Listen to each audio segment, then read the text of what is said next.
My name is Eveskcige, and I will be talking about general equality among genders, and I hope to persuade Malala Yousafzai. As Emma Watson said in her speech at the UN, there are many fears that both genders have. Now, I put quotations around the word fears because I'm not entirely sure that's the correct word for the situation I'm going to share with you.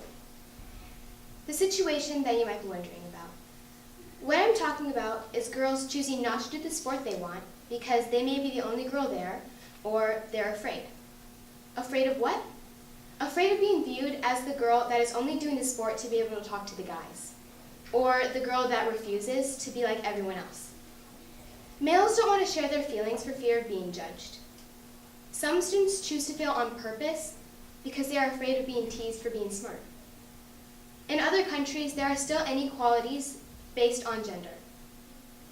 Girls can't go to school. Instead, they are expected to stay home, cook the food, clean the house, take care of the children, and take care of the men. In that situation, women are being judged and stereotyped into being the weak ones, the ones that are only good for housework, too fragile to do the hard work or get an education so they can do something with their lives. I know these aren't all the fears, but they are the first ones that came to my mind. There are questions that race through my mind when I think of the fears that we all may have. Questions like, why do we have these fears? And what makes us worry about being judged?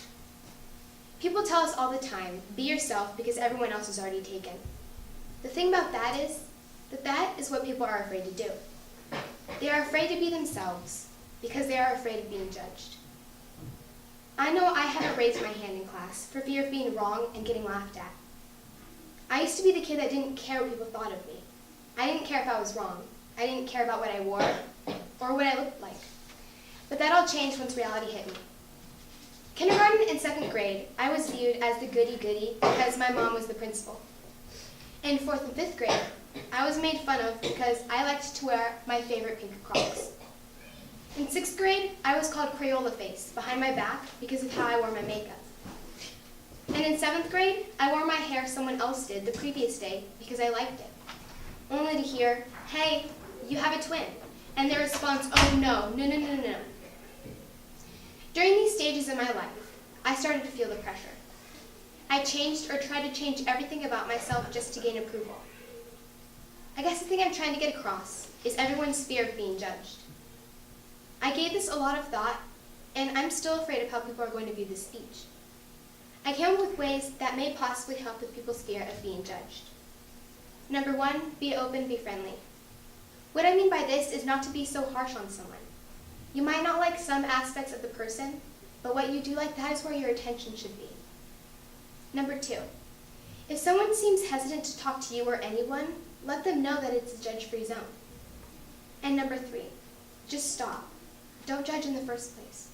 I know how it feels, and I bet some of you in this room know how it feels. So if we know how it feels, why do we keep doing it? Judging based on gender makes things unfair for everyone. For example, education, employment, and life. Judging is a habit that is hard to break and takes time. But the time is going to be worth it knowing you probably just made someone's day by being there for them and getting to know who they really are. Not by making assumptions based on what you heard or what you think. Judging gets you nowhere and helps no one. The fears we all may have will never be completely gone, but they can become less significant.